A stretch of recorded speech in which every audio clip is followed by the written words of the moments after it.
কেন বুঝলি না, আর জোরে কেন চিনলি না রে মন, কেন বুঝলি না রে মন, আমার হুজুর তাজুস সারিয়া আউলিয়া কেমন। নয় রূপে আকার নিল, ছলতে জগৎ মাতাইল, নয় রূপে আকার নিল, ছলেতে জগৎ মাতাইল, জিন পরি হুর ফেরেশতা প্রেমেতে মাগন, কেন চিনলি না রে মন, কেন বোঝ আমার হুজুর তাজুস সারিয়া আউলিয়া কেমন। জোরে বলুন ইয়া ওলি আল্লাহ, আরো জোরে ইয়া ওলি আল্লাহ। একটু আওয়াজ দিবেন আপনারা, আপনাদের আওয়াজ যত কম আমি তত মরে যাব, আর আপনারা যদি একটু হেলেন তা আমি দৌড় মারব। দুটি জিনিসে বক্তব্য ফোটায়, এক হলো মাইক আর এক হলো শ্রোতা। আল্লাহর দয়া না হলে এখানে আসেনি। আপনারা যদি না ফুটান, না ছিদ্র করেন, তাহলে কিন্তু মধু পড়বে না। চাকে মধু আছে, গুতা মারলে পড়ে, আপনি গুতা দিবেন না তো পড়বে না, ওই থাকে। কেন চিনলি না, কেন বুঝলি না রে মন, কেন চিনলি না রে মন, কেন বুঝলি না রে মন, আমার হুজুর আলা হযরত আমার হুজুর আলা হযরত, আরো জোরে আমার হুজুর আলা হযরত। খেয়াল, আকাশ বাতাস হার, দেব দেবতা তাবেদার, আকাশ বাতাস হার, দেব দেবতা তাবেদার, যাহার হুকুমে চলে এ ত্রিভুবন, কেন চিন মন, কেন বুঝলি না রে মন, আমার হুজুর আলা হযরত মুজাদ্দিদ কেমন। জোরে বলেন।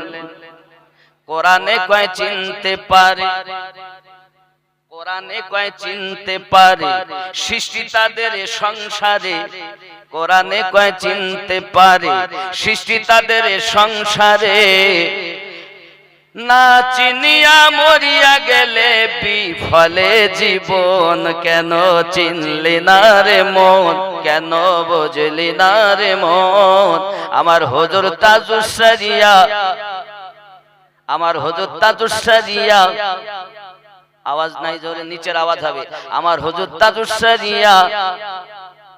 সবাই বলছেন না কসম করে এসেছে, কথা কব না। আরে বাবা, 70 জন মানে আওয়াজ দিয়েছে 72 জনে, 22,000-এর কলজে হিলে গেছে, আর আপনারা তো কয়েক হাজার, আওয়াজ কেন জোর নাই? আমার হুজুর তাজুস সারিয়া আউলিয়া, আমার হুজুর তাজুস সারিয়া।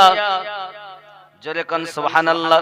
অলক্ষতে লক্ষ্য করি, জ্ঞান পথে ধ্যান করি, অলক্ষতে লক্ষ্য করি, জ্ঞান পথে ধ্যান করি, প্রেম আপদীপ হাতে করি নিরঞ্জন, কেন চিনলি না রে মন, কেন বুঝলি না রে মন, আমার হুজুর আলা হযরত মুজাদ্দিদ, আমার হুজুর আলা হযরত মুজাদ্দিদ। খুব খেয়াল, একদম শেষ কলি পড়তেছি, বুঝতে হবে। স্বার্থ যত ত্যাগ করি, হুজুরের কথা ধরি, স্বার্থ যত ত্যাগ করি, হুজুরের কথা ধরি, অবিরত হুজুরের নাম করো হে স্মরণ, কেন চিন রে মন, কেন বুঝলি না রে মন, আমার হুজুর আলা হযরত মুজাদ্দিদ কেমন। আল্লাহুম্মা সাল্লি আলা মাওলানা মুহাম্মদ ওয়া আলা আলি সাইয়্যিদিনা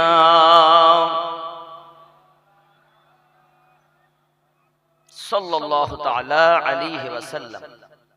আল্লাহ পাক রব্বুল ইজ্জাত বলেন, পড়ো সূরা আলা 1 নম্বর আয়াত, ইকরা বিসমি রাব্বিকাল্লাযী খালাক। বাবজি, আল্লাহ পাক যে আয়াত প্রথমে নাজিল করেছেন আমাদের নবী পাকের উপরে, সেটা শিক্ষার কথা বলছেন। কি বলছেন? শিক্ষার কথা। কি? পড়ো। আর আমরা এখন সন্তানদেরকে না পড়িয়ে কাজ করো। আল্লাহ বলছেন পড়ো, আর আমরা বলছি কাজ কর। এখন এই জগতে পড়া রব্বে করিম তার হাবিবের উপরে নাজিল করেছেন সর্বপ্রথম 5টি আয়াত, তার মধ্যে এটি একটি। শিক্ষার কথা। নবী দো জাহান সাল্লাল্লাহু আলাইহি ওয়াসাল্লাম বলেন, ইলম দ্বীন শিক্ষা করা হর মুসলমানের উপরে ফরজ। নর এবং নারী, যদি চীন দেশেও যেতে হয় তবুও যাও, ইলম হাসিল করো। ইলমের ফজিলাত কত? একজন সাহাবী এসে জিজ্ঞাসা করতেন, হুজুর আলিমের দাম বেশি না আবিদের দাম বেশি? আলিমের দাম বেশি না আবিদের দাম বেশি? নবী দো জাহান সাল্লাল্লাহু আলাইহি ওয়াসাল্লাম বললেন, একজন আলিমের দাম আবিদের তুলনায় 1000 গুণ বেশি। কারণ আলিমের হাতের কলম থেকে কালি যখন বার হয়েছে, সেই কালি দিয়ে রাসূল করিম এও বলেছেন, একজন শহীদের থেকে কিয়ামতের দিন, যেদিন শহীদের একটি পাল্লা থাকবে খুনের বদলা, আর আলেমের হাতের লেখা কলমের কালি একদিকে থাকবে, এই দুটিকে যখন ওজন করা হবে তো আলেমের কলমের বার হওয়া কালির মূল্য বেশি হবে শহীদের রক্তের থেকেও। বুঝতে পারছেন আমার কথা? কারণ আলিমের হাত থেকে যখন কলমের কালি বার হয় আর দৌলাতুল মাক্কিয়া তৈরি হয়। একজন আলেমের হাত থেকে যখন কলমের কালি বার হয়, ফতোয়ায়ে রাদাবিয়া তৈরি হয়। একজন আলেমের হাত থেকে কলমের কালি যখন নির্গত হয়, কানজুল ঈমান সমাজের কাছে তুলে দেয়। সুবহানাল্লাহ। বেশক নারে তাকবীর, नारे तकबीर, नारे रिसालत, मसले के आला हजरत, जश्ने दस्तारबंदी, जश्ने दस्तारबंदी, नारे तकबीर। आलिम नबी पाक बोलें, अल उलामाउ वारासातुल अंबिया। आलिम हलो आमी नबीर बंधु। केउ जोदि आलिम के আলিমের সাথে মুসাফা করে, গয়া আমি নবীর সঙ্গে সে মুসাফা করেছে। কেউ যদি আলেমকে দেখে তাহলে সে আলেমকে দেখিনি, আমি নবীকে দেখেছি। আলিমের জিয়ারাত করা, নবী পাক বলেন আমাকে দেখার সওয়াব। কোন আলিম? নবী বলেন আমার ওয়ারিস, আমার বন্ধু, আমার ওয়ারিস। ওয়ারিস বলতে মনে করেন মুফতি সাহেবের 5টি সন্তান, উনি যদি ইন্তেকাল করেন ওনার সম্পত্তি কারা পাবে? ওয়ারিসগণ পাবে, ওয়ারিসরা পাবে। ওয়ারিস তো সন্তানেরাই। ওনার বিবি, ওনার অর্ধাঙ্গিনী, সে কিছু মূল্য পাবে। ওয়ারিস বলতে গেলে আমার নবী পাকের ওয়ারিসগণ উলামায়ে কেরাম। নবী পাক তো 50 বিঘে জমি রেখে যাননি যে আমার উম্মত তোমরা ভাগ করে নাও। নবী পাক তামাম দুনিয়া দিয়ে গিয়েছেন উম্মত তোমরা ঘুরে বেড়াও। কিন্তু ওয়ারিসেরা কি পাবে? ওয়ারিস যারা হবে তারা পাবে। কারা ওয়ারিস? জমি রেখে যাননি, জামা রেখে যাননি, রেখে গেছেন কি? আল্লাহর পথের খোরাক, দিলের খোরাক। এই খোরাক যার মধ্যে আছে সে হলো আলিম। আমরা যাকে আলেম বলি, মিজান, মুনসাইব, নুহমির, হেদায়েতুন নূর, কাফিয়া, সারে জামি, মিশকাত, এমনি করে আপনার সিলেবাস শেষ, সহিহ বুখারী পড়লো, মাথায় পাগড়ি দিল, आलिम है। लेकिन आपको सोचना चाहिए, मेरे मुस्तफा ने जब इरशाद फरमाया अल उलमा वरसतुल अंबिया, आलिम मेरे वारिस है, उस वक्त बुखारी ना था, उस वक्त मिशकात ना था, अबू दाऊद ना, कुछ भी नहीं। मेरे सरकार ने फरमाया आलिम मेरे वारिस है। किस आलिम के बारे में फरमाया तेरे मेरे मुस्तफा ने? उसके बाद इमाम बुखारी जन्म लिए, इल्म हासिल की, तब तो बुखारी लिखे। इल्म हासिल करार पर, जन्म नेওয়ার পরই তারপরে তো বুখারী লিখেছে। আমরা যাকে আলেম বলছি এটি একটি সিলেবাসের নাম। सच्चा आलिम के कुनियाती तालिबिনের ভিতরে গাউসে আজম ইরশাদ করেন আলিম তিন প্রকারের। হানাফি মাযহাবের গ্রন্থ রদ্দুল মুখতারের ভিতরে উল্লেখ করা হচ্ছে আলিম তিন প্রকার। মুফতি সাহেব, আলিম তিন প্রকার। কয় প্রকার? এক নাম্বার আলিম খাঁটি আলিম, কিতাব পড়ে আমল করে। এই আলেম যদি কোন গ্রামে যায়, তার কদমের বিনিময়ে মুর্দা ব্যক্তির 40 দিনের কবরে আযাব মাফ হয়ে যায়। आलिम है, इल्म तो है लेकिन আমল नहीं। মেঘ আকাশে প্রচুর হয়েছে, এক ফোঁটা বৃষ্টি হলো না। ইলম আছে, আমল নাই। আমল বিহীন ইলম তমন, বৃষ্টি বিহীন মেঘ জম। কথা কি বুঝতে পারছেন? আমি হয়তো আলেমের এতটাই করব না, আমি বলবো আপনাদের সঠিকভাবে, কারণ আমি যেভাবে এখন এগুলো আমার দেওয়া হয়েছে পাঠের জন্য আমি বলছি। তবে সবাই তো সব জিনিস বোঝে না, ওলামায়ে কেরামরা সবই জানে। আমি খালি সেগুলো স্মরণ করিয়ে দিচ্ছি। আমার এতটা জ্ঞান নেই যে আমি আপনাদের জ্ঞান দেব। ওলামাদের জন্য স্মরণ করিয়ে দিচ্ছি, ওই পেজটা সঙ্গে সঙ্গে মনে রাখবেন। আর আম পাবলিকের জন্য আমি চেষ্টা করছি আলেমের আহমিয়তকে বোঝা। 2 নাম্বার আলেম কিতাব পড়ে আমল করে না। 3 নাম্বার আলেম আমল করে কিতাব পড়ে না। এই 2 আর 3 এই আলেমে ভরপুর। কত আলেম নেবেন?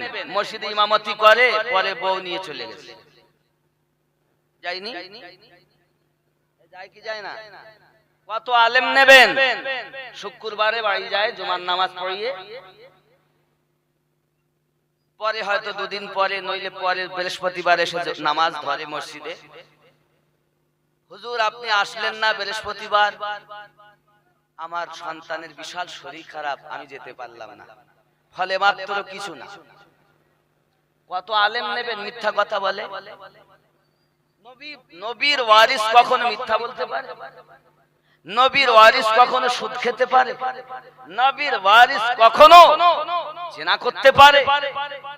এখনো পর্যন্ত তোমার চোখ ঠিক হলো না, মোবাইলে পড়ে পড়ে তুমি নোংরা গুনহার কাজ করতেছো, নিজেকে ওয়ারিস বলে দাবি করতেছো।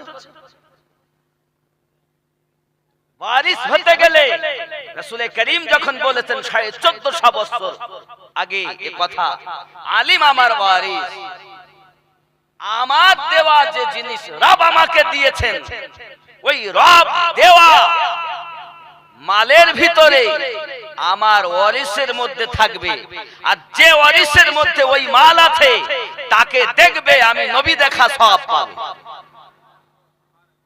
কথা কি বুঝতেছেন? এই আলেমকে দেখলে সওয়াব,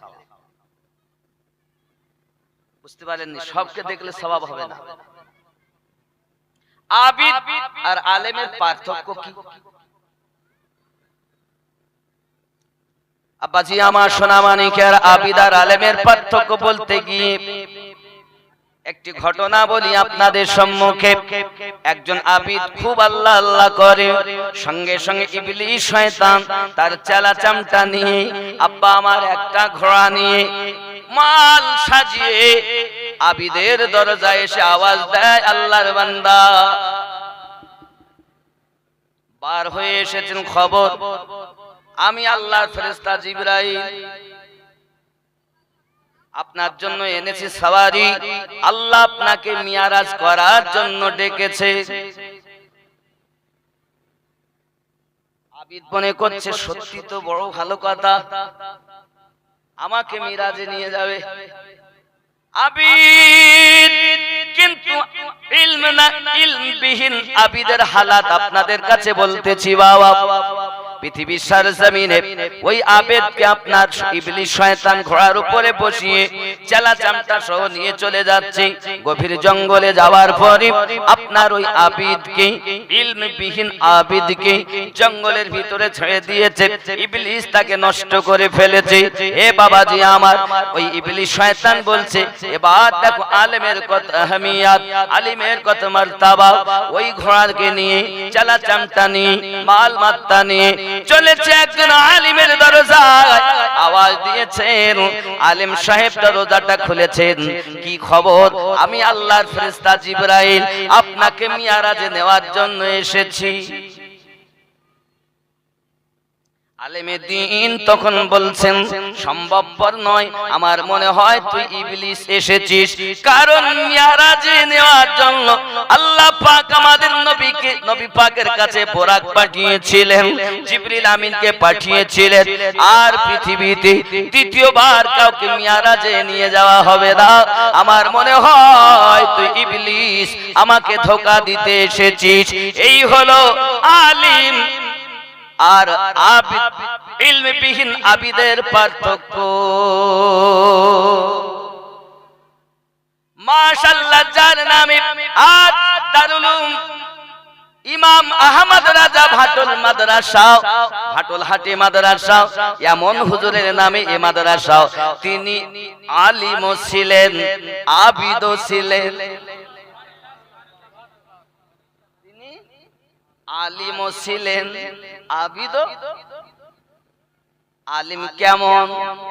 এক মাসে কোরআনের হাফেজ হয়েছেন। আলিম কেমন? হাফেজ কেমন? আপনাদের এই মসজিদের তলায়, নিচের তলায় আমাদের মাস্টার বলছিলেন এটা হেফজখানা করেছে। আজকে দুই হাফেজের দাস্তা, হাফিজে কোরআন। হাফেজরা বুঝতে পারবে যে কত কষ্ট। সরকারে আলা হযরত কেমন ছিলেন? সকাল বেলা আপনার কিনা তেলাওয়াত করছেন এক পারা, রাতের বেলায় তারাবির নামাজে শুনিয়ে দিচ্ছেন। এক মাসে আল্লাহর কোরআন কণ্ঠস্থ করেছেন, সিনাতে গেঁথে নিয়েছেন যিনি, ইমামে আহলুস সুন্নাত হলেন তিনি। শুধু এতটুকুই নয়, ইমাম আহমদ রাজা খান ফাজলে বেরেলভী রাদিয়াল্লাহু তাআলা আনহু এমন আল্লাহ পাকের আবিদ ছিলেন। ও সোনা মানিকেরা, এমন আল্লাহ পাকের আবিদ বান্দা ছিলেন, দুনিয়ার সরজমিনে ইলম শিক্ষা করেছেন। ইলমের ব্যাপারে বলা হয়েছে বাবা 6 বছর বয়স যখন আমার আলা হযরতের, তখন তিনি 6 বছর বয়সে ঈদে মিলাদুন নবীর উপরে 2 ঘন্টা ওয়াজ করেছেন। কয় বছর? 6 বছর বয়স। ऐसा कोई माँ का लाल है दुनिया में 6 বছর বয়স তো তাদের দুধের দাঁত ভাঙে না। ঘন্টা মিলাদে মুস্তাফার উপরে তাকরীর করা পৃথিবীতে जिसने की है वो तेरे मेरे इमाम है।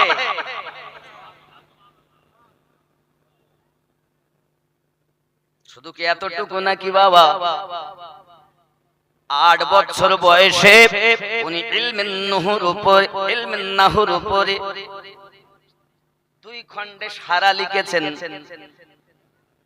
পাদটিকা যার নাম, যিনি উপহার দিয়েছেন ইলমে নাহুর উপরে, 8 বছর বয়স তখন। 13 বছর 10 মাস 4 দিন বয়সে সরকারি আলা হযরত পৃথিবীর সরজমিনে আপনার আমার কাছে ফতোয়া প্রদান করেছেন। 10 বছর 4 মাস 10 দিন বয়সে উনি লেখাপড়া সমাপ্ত। 13 বছর 4 মাস 10 দিন বয়স উনি লেখাপড়া সমাপ্ত করেছেন, আর 13 বছর 10 মাসে ফতোয়া দিয়েছেন। ইনি আলা হযরত। বন্ধু আমার, পৃথিবীর সরজমিনে তার ইবাদতের তুলনা নাই। আব্বা আমার একদা হযরত আলা হযরত এসেছেন আপনার ওনার দরবারে, একজন খাদিম এসে দেখতেছেন ওনার ঘামে ঘাম ছুটে যাচ্ছে, পাখা বন্ধ হয়ে রয়েছে। জিজ্ঞাসা করেন, হুজুর এই তো পাখা মাথার উপরে, পাখা চালালে তো আপনার ঘাম বার হয় না। ইমাম আহলে সুন্নাত বলেছিলেন, আমি যখন দিনের কাজ করি তখন আমি পাখা ব্যবহার করি, আহমদ রাজার দেহের জন্য বাতাস ছিল তাকওয়া। বন্ধু আমার, সরকারে আলা হযরতে কি আমরা তখন চিনি যখন কাফেরের ফতোয়া দিতে হয়, তাছাড়া আমরা চিনতে পারি না ওনার ইবাদতের পাওয়ার কেমন। চলে যাচ্ছেন তিনি হজ মোবারকায়।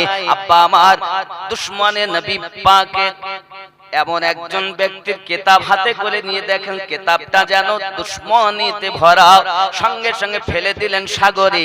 কিতাব ফেলে দেওয়ার পরে ওই জাহাজের ভিতরে গন্ডগোল শুরু হয়ে গেল। আপনি আমার কিতাব ফেললেন কেন? কিতাব দ্বিতীয় কিতাব কিনে নিও, টাকা লাও। না, দ্বিতীয় কিতাব নেব না, ওটাই নেব।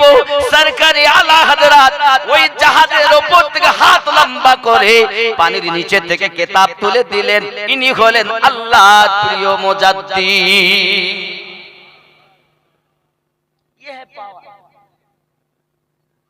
আবু জাহেল গর্ত করেছেন নবীকে মার। আল্লাহ পাকের দয়া, আমার আপনার নবী রাস্তা দিয়ে যাচ্ছে না, নামাজ পড়তে যাচ্ছেন না। আবু জাহেল যে খুললো সেই ভুলে গেল, সে যেতে গিয়ে কুয়াতে নিজে পড়ে গেল। পড়ে যখন গেল, উপায় তো নাই বাবা, কি হবে? এমন করে চিন্তা ভাবনা, কোনো তো উপায় নাই। ওখান থেকে চিৎকার মারে, কারণ আবু জাহেল বলেছিল মুস্তাফা যখন পড়ে যাবে চেঁচামেচি করবে, চেল্লাবে, খবরদার তাকে যেন কেউ উঠাবে না। সে যদি মারা যায় তাহলে আমাদের পৌতলিক ধর্মটা বেশি জোরদার করা যাবে। এই জন্য তার ডাকে সাড়া দেবে না, পড়ে গেলেই ভালো, মারা গেলেই ভালো। জোরে বলুন না উযুবিল্লাহ। বন্ধুরে, নিজে যখন কুয়ায় পড়ে গেল, সবাই কানে আওয়াজ ভেসে আসছে। আওয়াজটা তো মুস্তাফার আওয়াজ নয়, আওয়াজটা তো আব্দুল্লাহর বেটার নয়, আওয়াজটা তো মনে হয় আমাদের গুরুদেবের আওয়াজ। ভালো করে কান করে শোনে, সত্যি তো গুরুদেবের আওয়াজ। ছুটে ছুটে তারা কুয়ার কাছে গেছে, গিয়ে দেখে গুরুদেব পড়ে রয়েছে। ওগো গুরু, এ কাজ হলো কেমন করে শুরু? পরে শুনিস, আগে তোল, দম বন্ধ হয়ে যাচ্ছে। তারা রশি আনে, দেয় আধাত কম, বলে ভালো করে লিয়ে, আবার নিয়ে এসে এক গোছা ফিট করে, আবার আধাত কম, আবার আনে, আবার কম। যত রশি আনে, রশি জোড়া দেওয়ার পর আবু জাহেলের হাতে ফেলাতে পারে না, আবু জাহেল ধরতেও পারে না। আমার আল্লাহ বলেন আমার নবীর দুশমনি করেছিস, আমি আল্লাহ পাক তিনটি জিনিসের হেফাজতের দায়িত্ব নিয়েছি। এক হলো আমার ঘর বাইতুল্লাহ, আর এক হলো আমার কোরআন কালামুল্লাহ, আর এক হলো আমার বন্ধু হাবিবুল্লাহ। সুবহানাল্লাহ, সুবহানাল্লাহ। পারবে না পৃথিবীর জমিনে কেউ আমার হাবিবের ক্ষতি করতে পারবে না। দুনিয়ার কোন মানুষ আমার নবীর হেফাজতকারী নয়। আমার নবীর হেফাজতকারী যিনি, তিনি আমাদের রব, তিনি হলেন রব্বুল আলামিন। হেফাজত করেন যার, তিনি রাহমাতাল লিল আলামিন। সুবহানাল্লাহ, বহুত খুব। সুবহান जवाब है ना इनका जवाब है, वो भी बेमिसाल, वो भी ला शरीक है, ये भी बेमिसाल है। वो बनाने में बेमिसाल है, ये बनने में बेमिसाल है।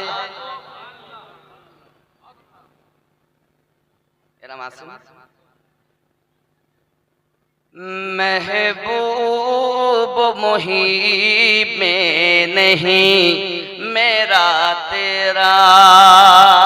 সুবহানাল্লাহ। ঠিক না? যা নবীর তাই রবের, যা রবের তাই মুস্তাফা।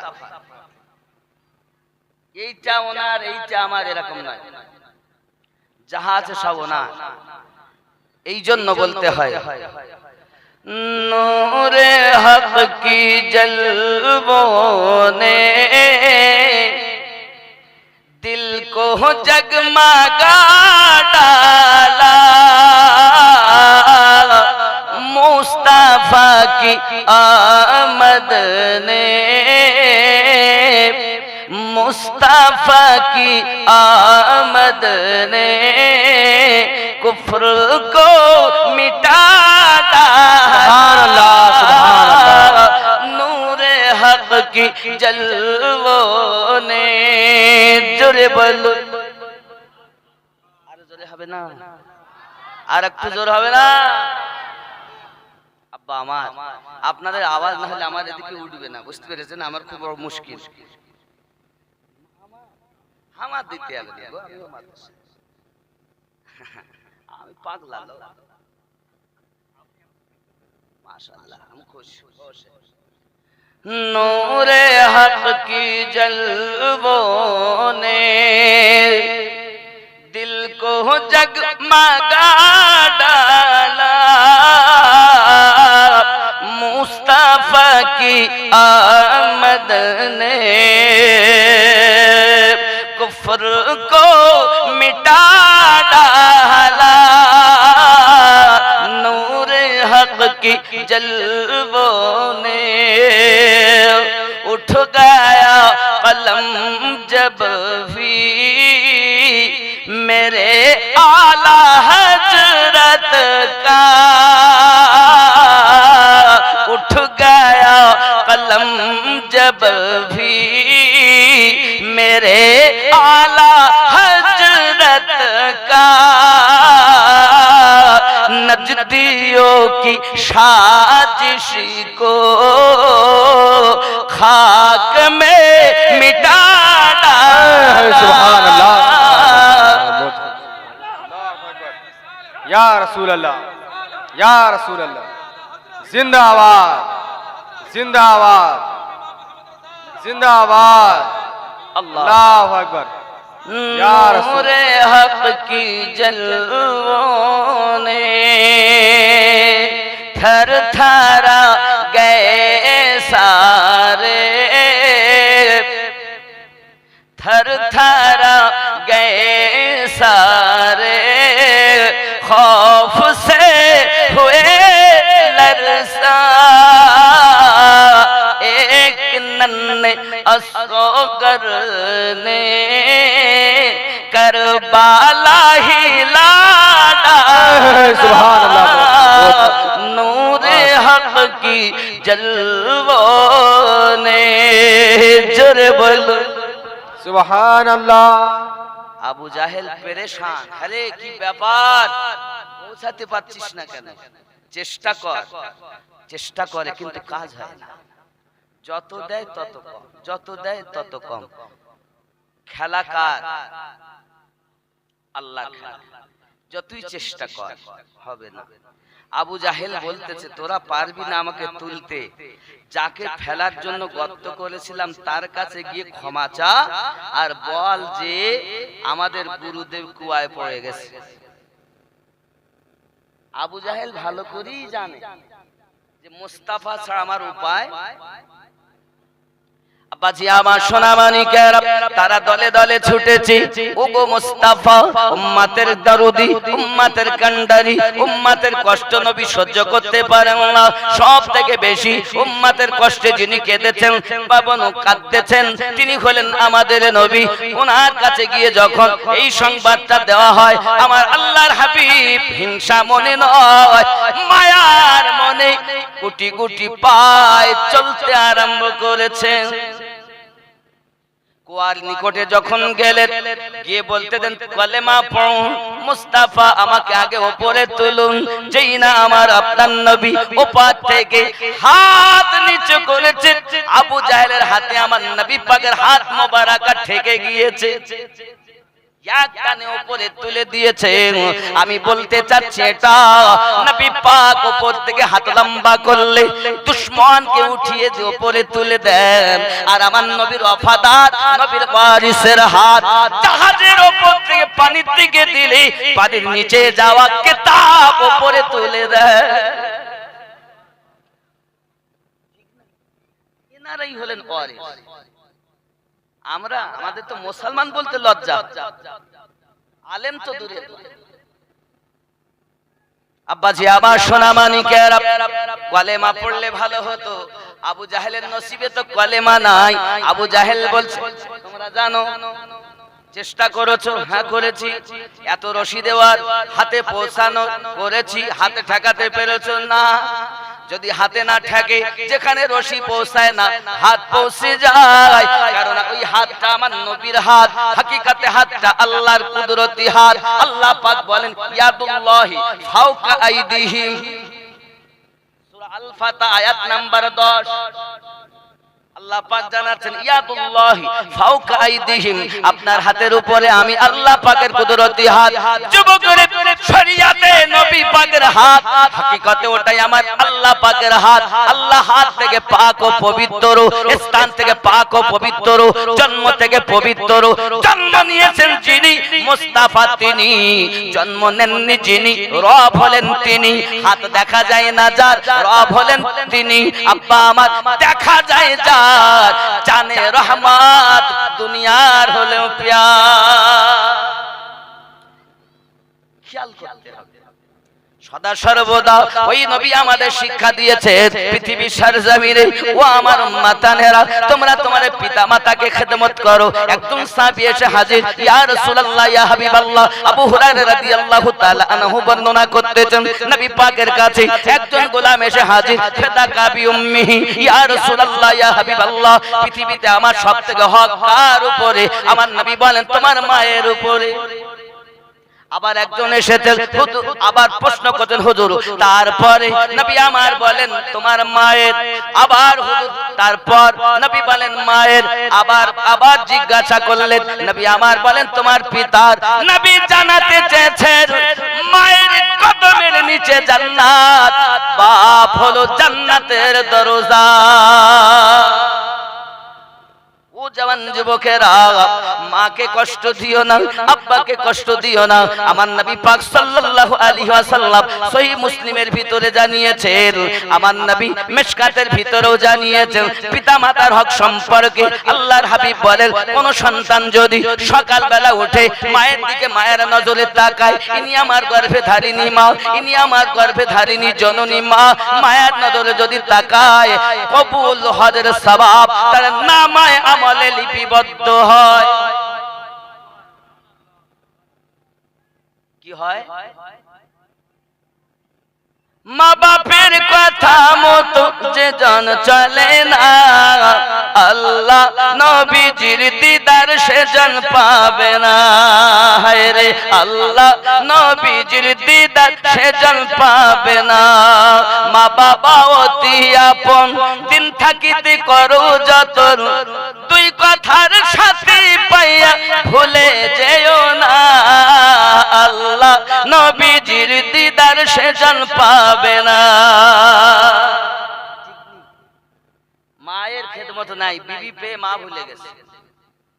রাসূল করিম সাল্লাল্লাহু আলাইহি ওয়াসাল্লাম মুসলিম শরীফে বলেছেন, যদি মা আর বাপকে তোমরা বুড়াপা হালাতে পাও, দুইজনের একজনকেও যদি পাও, আর জান্নাত যদি কামিয়ে না নিতে পারো, তার জন্য বড় আফসোস, তার জন্য বড় আফসোস। যুবক, মা আমাদের ঘরে, বাপ আমাদের ঘরে, না আমরা মায়ের দিকে খেয়াল করি, না আব্বার দিকে করি। আমাদের হালাত অন্য, পরিবেশ অন্য। জওয়ান যুবক আমার সোনা মানিকের, উপায় নাই গোলাম হোসেন, আব্বা এবং মায়ের কদর জানো। বিবি গেলে বিবি পাওয়া যাবে, মা গেলে মা পাওয়া যাবে না। এই সোনা মানিকের, হযরত আলী কারামাল্লাহুল কারীম ইমাম হাসান পাক হোসেন পাককে নিয়ে খানায় কাবা তওয়াফ করতে গেছেন। হঠাৎ করে দেখা যায় একজন ব্যক্তির পা গুলো আপনার বেঁকা, হাত বেঁকা, খানায় কাবার নিকটে বসে বসে রোনাজারি করতেছে, খুব জোরে কান্না করতেছেন। মাওলাই কায়নাত বলেন, কেন কাঁদো? ব্যাপারটা কি? কিসের জন্য কাঁদো বলো? হঠাৎ করে আপনার কিনা সেই পথিক, সেই কান্নাকারী বলতেছেন, আমার দুনিয়ায় এমন রোগে ভুগি, ওই রোগের ঔষধ দুনিয়াতে নাই। জিজ্ঞাসা করে, ব্যাপারটা কি? কিসের জন্য কাঁদছো?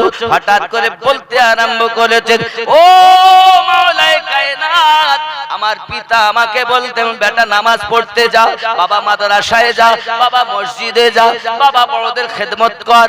আমার মা বাপের কথা ভালো লাগতো না, আমাকে নামাজে যেতে বলতো, যেতাম না। মাদ্রাসায় যেতে বলতো, আমি যেতাম না। ভালো পথে চলতে বলতো, আমি চলতাম না। আমার পিতা একদিন আমাকে জোর করে বলে, বাবা নামাজ পড়তে যেতে বলি আর তুই শুধু কাজে যাস। আমাকে বকছে, বকাঝকা করছে, যা মসজিদে যা না নামাজ পড়তে। আমার আব্বা যখন আমাকে জোর করে, আমার তখন রাগ উঠে যায়। আমি আব্বাকে এক ধাক্কা দিয়েছি, আব্বা পড়ে গিয়েছে। আমার বাপ খানায় কাবার কাছে এসে আল্লাহর কাছে আপনার কিনা দোয়া করেছে, আল্লাহ আমার বেটা আমার কথা শোনে না, আমি তাকে সৎ পথে চলতে বলি চলে না, আমি তাকে নামাজ পড়তে বলি পড়ে না। আয় আল্লাহ, আমার বেটাকে তুমি শাস্তি দাও। এই কথা আমার বাপ যখন আমার জন্য বদদোয়া করেছে, সঙ্গে সঙ্গে আমার হাতে প্যারালাইসিস হয়ে গেছে, আমার হাত হয়ে গেছে, পা হয়ে গেছে, আমি উঠে দাঁড়াতে পারি না, হাত সোজা করতে পারি না। আমার বাপের বদদুয়ার ফল। ওগো মাওলাই কায়নাত, আমি আমার আব্বার সঙ্গে আমি আমার ভুলটাকে বুঝতে পেরে আব্বার কাছে ক্ষমা চেয়েছি। আব্বা গো, আমাকে ক্ষমা করে দিন, আপনি যা বলবেন তাই করব। নামাজ পড়তে যাব, সৎ পথে চলবো, ভালো কথা বলবো, এমন কথা বলবো না যাতে আপনি অসন্তুষ্ট হন। না আব্বা না, আমাকে মাফ করে দিন। আয় আল্লাহর নবীর সাহাবী আলী, আমি যখন আমার আব্বার কাছে ক্ষমা চাইলাম, আমার পিতা আমাকে ডাক দিয়ে বলে, বাবা আমি তো তোমার জন্য বদদোয়া করেছিলাম খানায় কাবার নিকটে, বাবারে আমি ক্ষমা করলে হবে না, চলো যেখানে দোয়া করেছি ওই খানায় কাবার কাছে তোমার জন্য আমি ভালো হওয়ার দোয়া করব।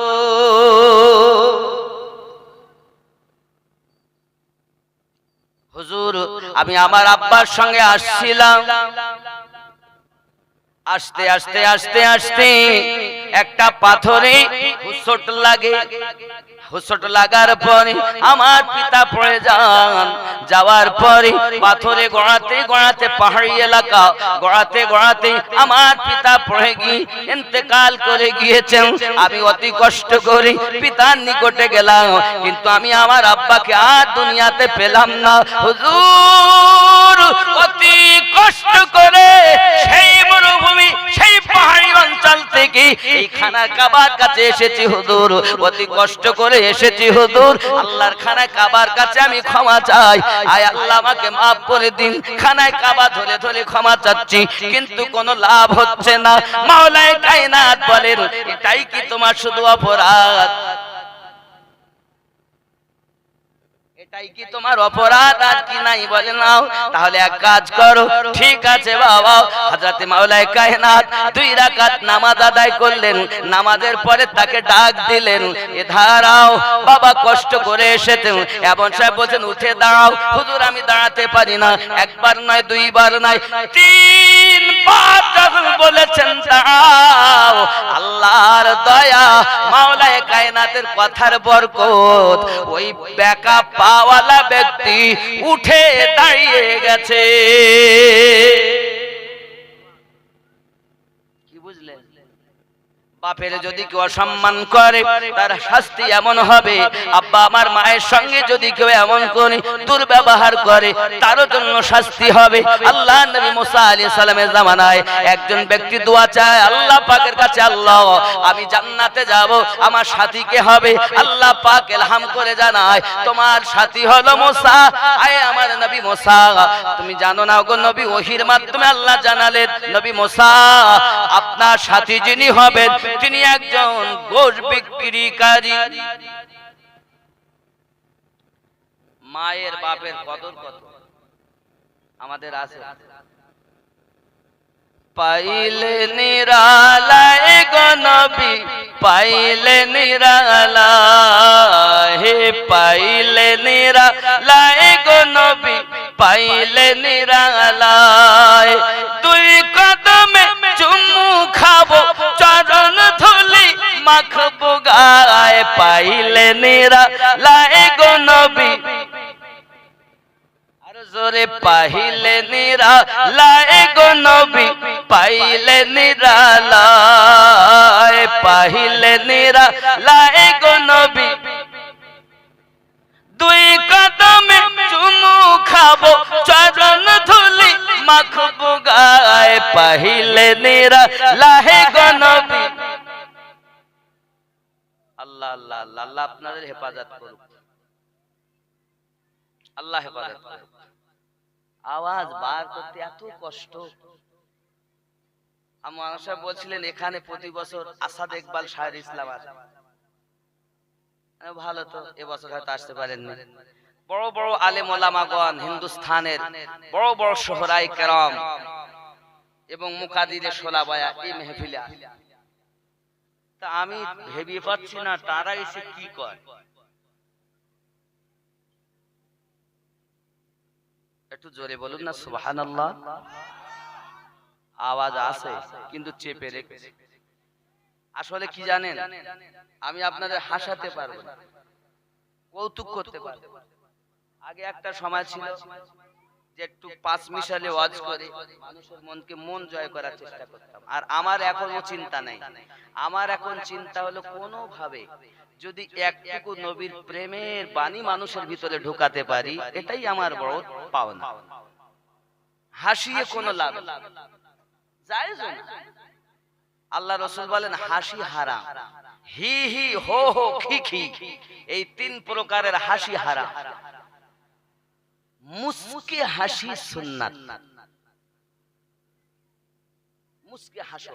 আল্লাহর হাবিব যখনই কথা বলতেন মৃদু হাসতেন, আর দাঁতটা সামনে বেরিয়ে যেত তো পূর্ণিমার চাঁদের থেকে আলো বার হতো। এত সুন্দর। আচ্ছা বাবা, স্ত্রী কেমন স্বামী জানে, আর স্বামী কেমন, ঠিক না ভুল? আল্লাহর হাবিবের সাহাবায়ে কেরামদের মধ্যে আলোচনা হচ্ছে। একজন বলছে, তারা আলোচনা করে কে ভালো সব থেকে। একজন বলছেন আমি ভালো। কেন, আপনি কি করেন? আমি ইসলামের জন্য কত যুদ্ধ করেছি।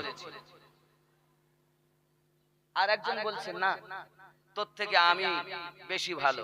তুই কি করিস? আমি প্রতিদিন তাহাজ্জুদ নামাজ পড়ি। আরেকজন উঠে দাঁড়িয়েছেন, আমি তোর থেকে ভালো। তুই কি করিস? আমি সব থেকে বেশি দান করি। সুবহানাল্লাহ। আমাদের দান আছে এখন, মসজিদের জন্য এত টাকা ব্যয়, কয়েক কোটি টাকা ব্যয় হবে, 5 তালা চিন্তা ভাবনায় 3 তালা হচ্ছে, টাকা যদি বলো তো দেবে না। তবে আমি আপনাদের বলবো, আপনারা চলে যাওয়ার আগে একটু শরীক হয়ে যাবে। 2000, 5000, 10,000, 20,000 সাদকায়ে জারিয়া হবে দান করলে। জোরে বলুন সুবহানাল্লাহ। 11 রকমের ফজিলাত হলো দান করলে হয়। তাহলে দান করবেন কিনা, আমি খালি দুই দান করে সাহাবীর কথাটা এসে গেল বলি খালি বলতেছি। 11 রকম ফজিলতটা আগে শুনে নেন, তারপরে ইনশাআল্লাহ তাআলা আমি বক্তব্যটা আগে নিয়ে যাব। জোরে কোন সুবহানাল্লাহ। আরো জোরে বলুন ইয়া রাসূলুল্লাহ। আরো জোরে, একটু জোরে ইয়া রাসূলুল্লাহ। 1 নাম্বার, 2 জন ফেরেশতা তার জন্য দোয়া করবেন। আরো জোরে। 2 নাম্বার, আল্লাহ পাক তার সমস্ত রকমের বালা মুসিবত দূর করে দিবেন। 3 নাম্বার, তার হায়াতে বরকত দিবেন। 4 নাম্বার, তার দানের সওয়াব 10 থেকে 70 গুণ বাড়িয়ে দিবেন। 5 নাম্বার, জাহান্নাম চিরতরে হারাম করে দিবেন। 6 নাম্বার, আল্লাহ পাক তাকে নিজের বন্ধু বানিয়ে নেবেন। 7 নাম্বার, আল্লাহ পাক এখানে বলা হয়েছে তার গুনাহ জীবনে যত পিছনে গুনাহ ছিল সব মাফ করে দিবেন। 8 নাম্বার, তার জন্য জান্নাতে আল্লাহর ফেরেশতারা মহল তৈরি করবে। 9 নাম্বার, তার মসজিদ বানানোর জন্য সাদকায়ে জারিয়া হবে, এ বানাবে মসজিদ, জান্নাতে পাবে আল্লাহর মহল। 10 নম্বরে বলা হয়েছে তার মান সম্মান আল্লাহ পাক বৃদ্ধি করে দিবেন। 11 নম্বরে, কাল হাসরের মাঠে, কিয়ামতের দিন হাসরের মাঠ, এখন সূর্য দেখছেন আকাশে কয়টা? কয়টা দেখছেন? কথা বলেন। মোট সূর্য আলেমের মুখে শুনেছেন কয়টা? 11টা। কয়টা? 11টা। সমস্ত মানে 10টা সূর্যর মুখ উপর দিকে আছে, একটা সূর্য খালি নিচের দিকে করে, তাই এত তাপ আমরা সহ্য করতে পারি না। কোটি কোটি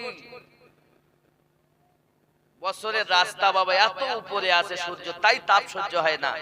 হাসরের দিন ওই সূর্য থাকবে মাথার আধ হাত উপরে, একটা হবে না, 11টাই থাকবে, তাও নিচের দিকে।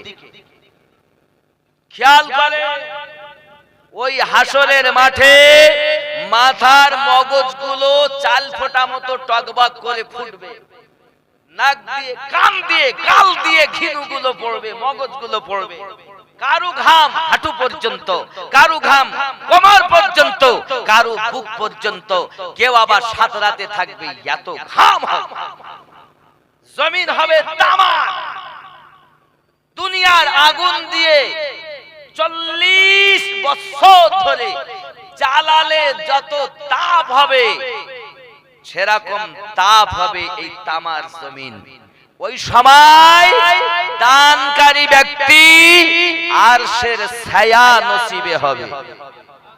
আরো জোরে, 11 রকমের ফজিলত দানকারীর নসিবে নবী পাক বলেছেন। এবার আপনি চিন্তা করবেন দেব কিনা। সাদকায়ে জারিয়া, এটাও নেক সন্তান রেখে যাওয়া। সাদকায়ে জারিয়া, আপনি কিতাব লিখে গেলেন, এটাও সাদকায়ে জারিয়া। একটি কুয়া করে গেলেন বা টিওয়াল বসিয়ে গেলেন জনগণের স্বার্থে, এটাও সাদকায়ে জারিয়া। কিন্তু তার মধ্যে উত্তম এটাই, আল্লাহর ঘর মসজিদ বানানো। জোরে আল্লাহর নবীর ঘর মাদ্রাসা বানানো। বলুন না সুবহানাল্লাহ। এখন কত টাকা কত দিকে দেই, আল্লাহর ঘর তার জন্য দেব। আল্লাহ পাক আপনার ইহ জগত লাভ করাবেন, পর জগত মঙ্গল করাবেন। জোরে বলুন সুবহানাল্লাহ। জন্ম আমার নবী, নারে তাকবীর, নারে তাকবীর, নারে रिसालत, नारे रिसालत। खलीफाए हुजूर ताज शरिया हजरत मौलाना गुलाम नासिर साहब किबला, वो हजरत मुफ्ती जुल्फकार अली रशीदी साहब किबला। नारे तकबीर। उलमाए किराम, नारे तकबीर, नारे रिसालत।